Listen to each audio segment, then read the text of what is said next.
old school to drain it down to be able to do it, because we don't have a cutoff. Whenever they built the building, they put a cutoff. So we need to put a cutoff in that part, so if it happened again, we can just drain the one, the chiller in that one part of the water line. And that's, that's gonna be big money too, it's like $30,000 to $40,000 for that also. Put a cutoff in it. Cut off, yeah, put a cutoff on it. 30 or 40,000 for the cost. Yeah, well, put the cutoff and replace that. And replace it. And I mean, you're talking about some new pipes. And that goes back to that, switch gear also. On the switch gear, right now, we've got like 400 amps, is the biggest amperage we can have. If we went to 500 amp, that puts our, where we can get a chiller, a cheaper chiller than what we've got. Right now, 400 amp, we have to get the most expensive chiller that they have. And when we priced it last year, $330,000. If we go to the, put the new switch gear in and go for 500 amp, we could probably go way below that even though it's been a year. It's probably go below that. When are we looking at replacing the switchgear? Maybe summer? Well, right now, they had us a deal, which I guess is a real deal. You get it 12 weeks for $55,000 extra. Yeah.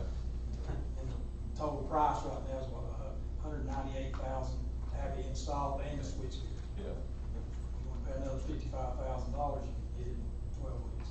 How much No, it's longer? 40, like 40. Yeah, how much longer than 40?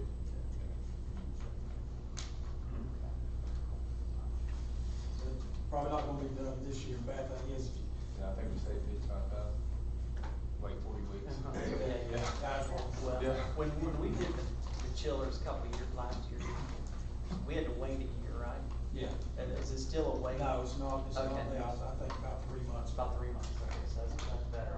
But if it goes down and open windows or whatever it cools, I don't think people can do that nowadays. Yeah. We were lucky to have them. Oh, I know. Yeah, absolutely, yeah, that's right. So all the projects that y'all hear about, gym floors in Hot Springs, or cafeteria tile, media center tile, the wellness center, the high school, all these paving projects, they all go through Andy too, and Michael and Lisa and others or whatever. But really, Andy's going out there and getting quotes, he's following our procurement. I mean, he's just doing a great job of managing all this, and then he's got time to put in steps down to the band room. Or come out here on Saturday, make sure the drains are flowing, so. But we do appreciate the work you put in, good job. And y'all have a full list here. He didn't cover all the things that he's done specifically that he's working on, but you have them here, a lot of things that you're aware of. The Mars Hill project, I just want to comment on that. Again, that's a grant-funded project with the gym and the flooring. That's going all the halls in Mars Hill and the cafeteria. And we're going to really try to do the K1 or K2 classrooms if those bids come back in a way that. They want it. And so, back to Amanda too, and she can speak to this, but we're always dealing with inflationary costs. I mean, if the economy shifts, we're seeing those shifts in pricing, and I appreciate y'all staying on top of it, both of you, because you're dealing with inflation around food costs and labor costs and so forth. Equipment. And so those are things that'll be on our radar as we look at the budget coming into next year. But one last question, if you had to prioritize for the board, the chiller, like the place where it needed to be, where would be the highest? Probably the middle school. Probably middle school, okay. Middle school before the high school. Just because they have so much heat coming in with one side, it's hard.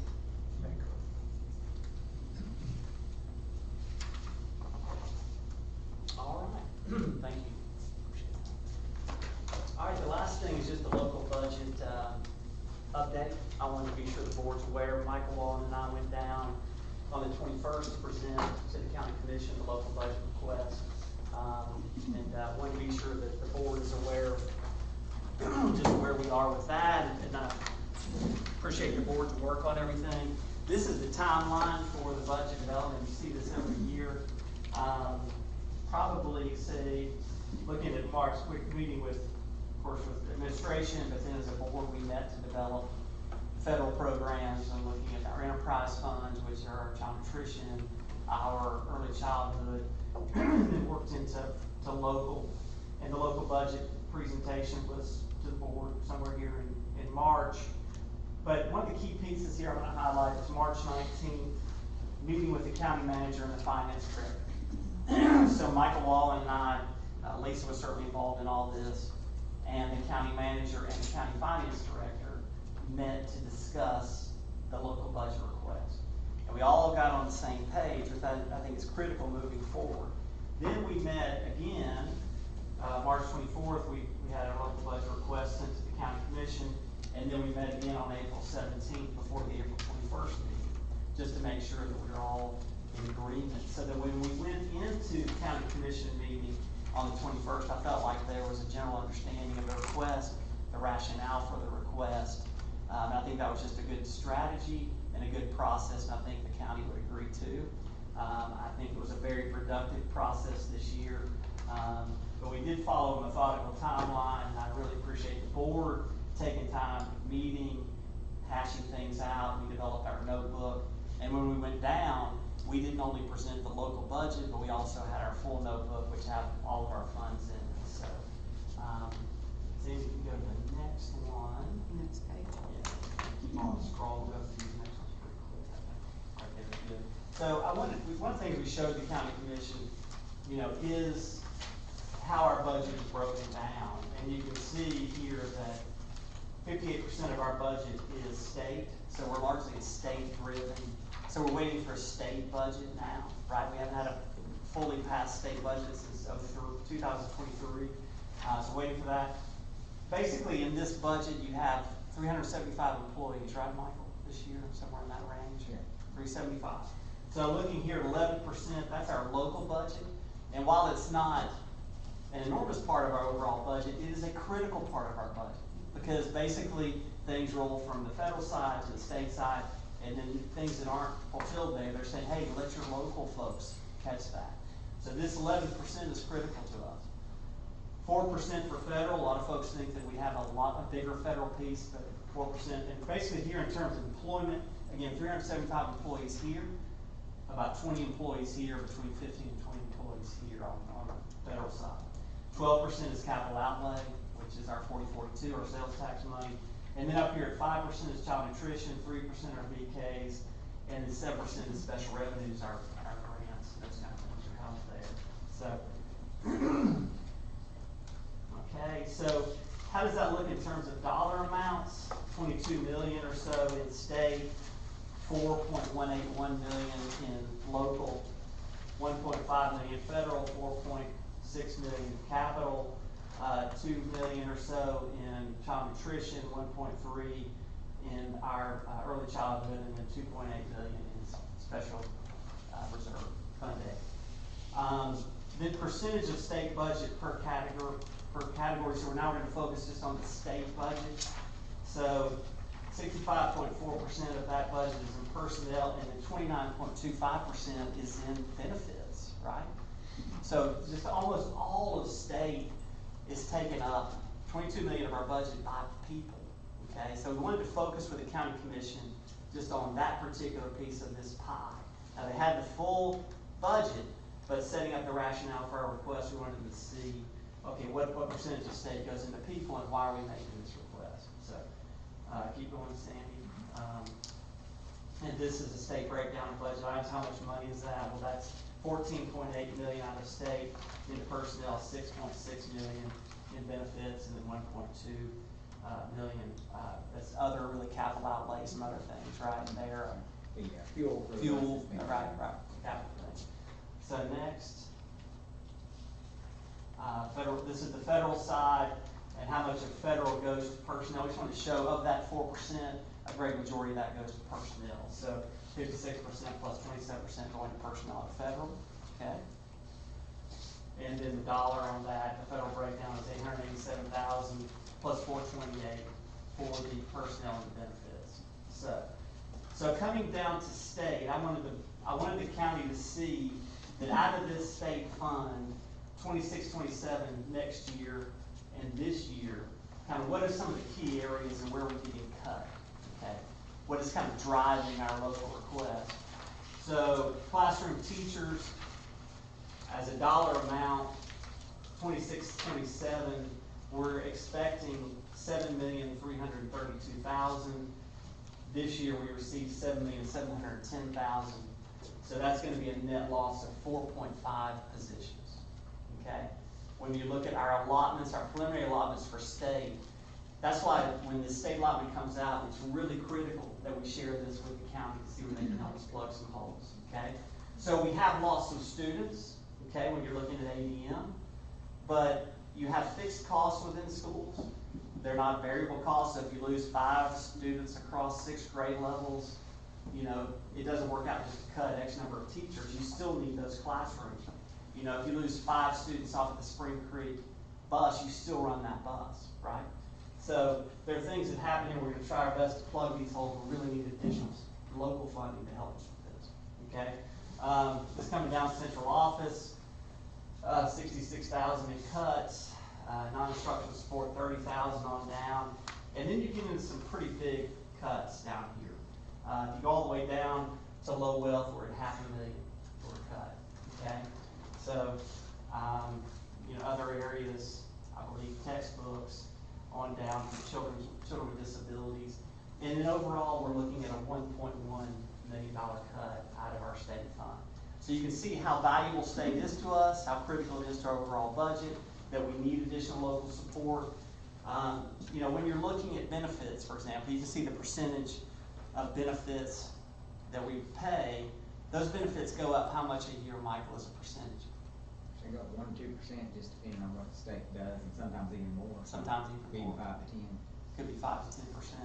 You know, so you get inflationary costs around benefits, health insurance is always increasing, for example, retirement, those kinds of things. So the cost of each employee is huge. So when you're up here on the top, you know, again, when you got these position allotments, we were talking to the county commission about this, the whole position is covered. So if Ms. Vaught comes in with a doctorate, her whole position is covered in a position allotment. But halfway down, when you're looking at small county, 1.7 million, 1.6 million, we've got a slight increase there. You know, that's a dollar allotment. So 10 years ago, we could have 27 teachers in that allotment.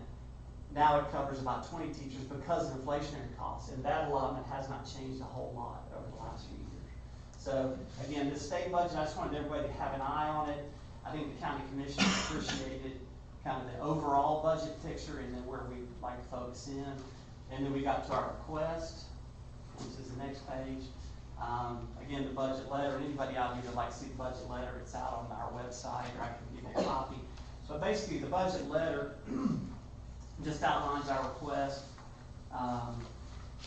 Yep, and so we have asked for, go up just a little bit, Sandy. So right here, out of our local current expense, we've asked for $3.914 million, $350 in the coming year, okay? That is an increase of about $238,000 from last year to this year, okay? And if you keep going, Michael, sorry, Sandy, I was looking at Michael. 1.33 million we're asking for out of our 4042. Last year we had asked for 833,000. So that was the request on our capital. And then we asked for our 264,240 in early childhood. Okay? So basically that is our request. We didn't have any concern with that request. I think that the county commission felt good about it. I think they felt like it was a thorough budget request overall. The difference this year is they would like to give us our 4042 request of $1.3 million soon, before the end of the fiscal year, which I think our board had agreed that was a good strategy anyway. So if you take the cost of the early college, and the payment on the early college was around $430,000 a year. The agreement was to escrow 2 of those payments. So everything outside of that we've accrued in 4042, I think they want to give as much of that to us as possible. So I think they were kind of reading our minds in a way. So that's going to come in this fiscal year. So the budget overall is going to look like less as a percentage, but I think it's going to accomplish all the goals. What we can do then with our capital is get to some of the things that Andy was talking about over the summer, instead of waiting until the fall, which I think is good. And then on the local current expense, basically what you have there is 3.914350, which is what we're requesting, plus 600,000 out of, that come in from Article 46, plus 264,240, which is what was on the line for us to receive all three of those together, roughly 4.1 million. So I'm pleased with where the budget process has led us. I think the county commission will meet, May 12th, I think that Tuesday, and we'll know something then, so I'll let you know. Thank you. Okay, sorry. So end of year events, I want to be sure everyone saw that we have some exciting things coming up. Each of the principals have given input on this. So, of course, prom is coming up May 1st. So, yeah, we had one at the early college. Of course, the plant sale for FFA Saturday, but just read through this Teacher Appreciation Week coming up. We're going to do breakfast for everyone at the different schools, and then we get into awards for senior awards. The athletic banquet has been moved to the 20th of May. The Hot Springs preschool graduation is coming up, so that's going to be exciting, and the Hot Springs Awards, but just a lot of great things. And of course, those graduations, I think the goal is to have them outside the stadium this year if we can, weather permitting. Okay.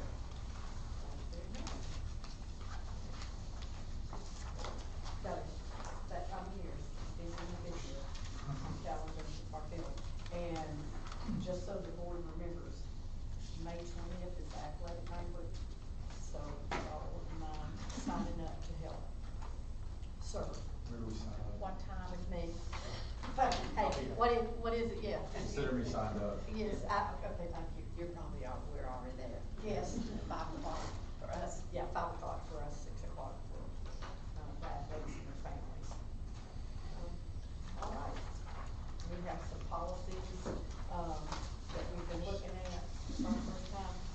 All right, may I have a motion to approve the following policies on the first reading, which is 1740, 4010 student and parent grievance procedure, 1750, 7220 grievance procedure for employees, 2125, 7315 confidential information, 2127 board member technology use, 3101 dual enrollment, 3220 technology in the educational program, 3225, 4312, 7320 technology responsible use, 3226, 4205 internet safety, 3227, 7322 web page development, 3400 evaluation of student progress, and 3460 graduation requirement.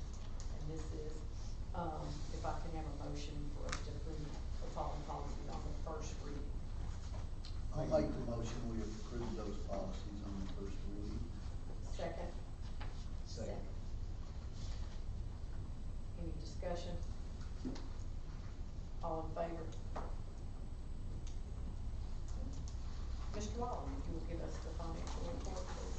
Yes, we have, in finance forfeitures, we were down about 4,000 this month, so we're down for the year, about a little over $12,000. You have quite a few budget amendments in your packet this time for the state public school fund. We have budget amendment number 3 for $7,660. That's just additional funds that have been allocated by the state. And for Fund 2, we had local budget amendment number 1. That was just moving between purpose funds to put them where we needed them. Federal, we have budget amendment number 2. You have $5,256 more. That's additional allotments that the state just gave us. Capital outlay, budget amendment number 1, we have $708,578. That's for state and lien funds that we've received. Enterprise fund, budget amendment number 1, that was just transferring between 2 purpose funds. And special revenue fund, budget amendment number 2, we have $122,380, and that's just to record additional funds and reimbursements from fund balance to get us through the end of the year. Thank you, sir. Appreciate it. All right. Madam Chair? Yes, sir. Mr. Ron, those budget amendments are not listed on the consent agenda. Do we need to approve those? Yes. Yeah, they're not on the, we need to add them to the consent agenda or just approve them right now? Okay, well, motion. At least they're not on the agenda I have. Yeah, That one. they're not. All right. May I have a motion to approve, the, budget amendments? Make that motion. Second? Second. Any discussion? All in favor?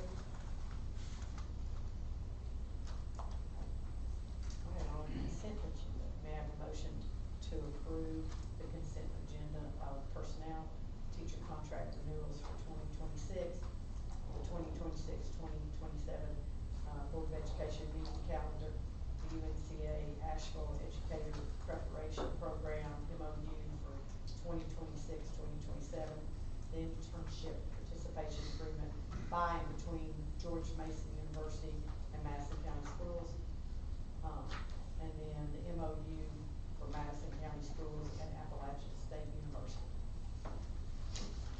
Make a motion to approve consent agenda. Second. Second.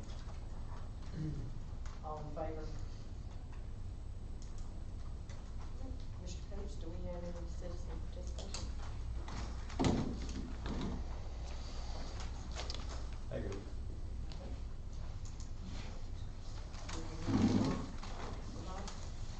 Under new business, it's the election of a new superintendent. This is a resolution to elect Lisa Gahagan as the superintendent of schools for Madison County. Whereas Dr. Will Hoffman is retiring as the Madison County Superintendent of Schools effective June 30th, 2026.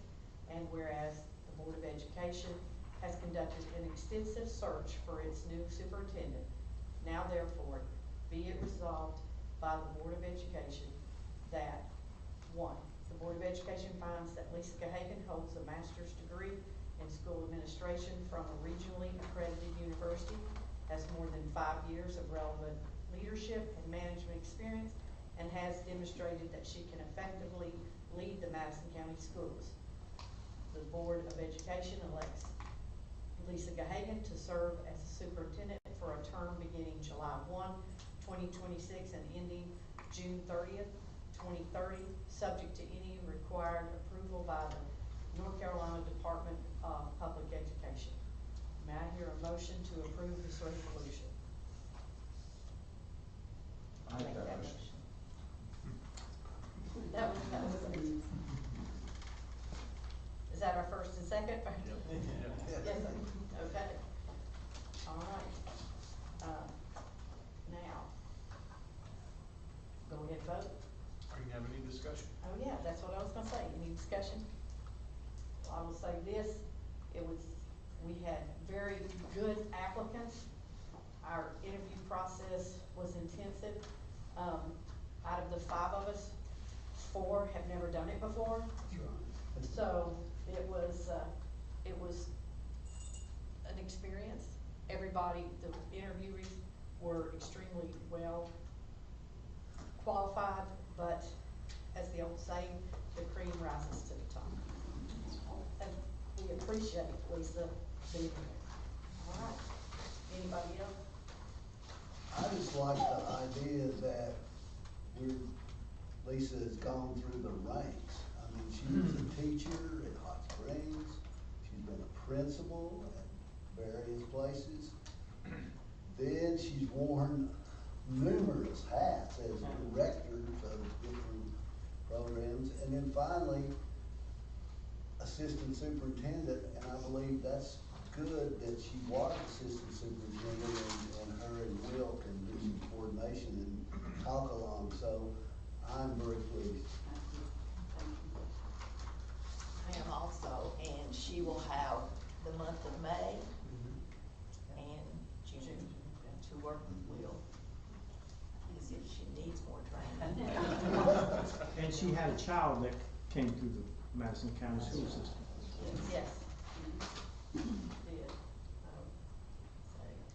We And the appreciate it. interviews were real impressive. They They really were. were. It was an all-day job, but it went very well. Karen and I are old hands, but we had never been through this process, only Barbara, and I know these two guys, but it was something, and definitely thank Dean for the job that he did. Yes. Absolutely great. We appreciate everybody. I'd like to say congratulations. Thank you. Yeah, well done, great interview. Yeah, Look forward to working with you. Yeah, our kids' community's gonna be in good hands. appreciate it. Yes, we do. All right. No other discussion? All in favor?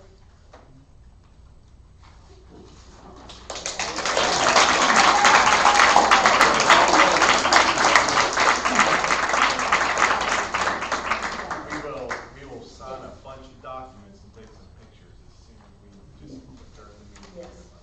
So that's fine. Couldn't have said it better, because I said as soon as I adjourn, we'll have time for pictures and congratulations stuff. Announcements, the next meeting's coming up for May 18th.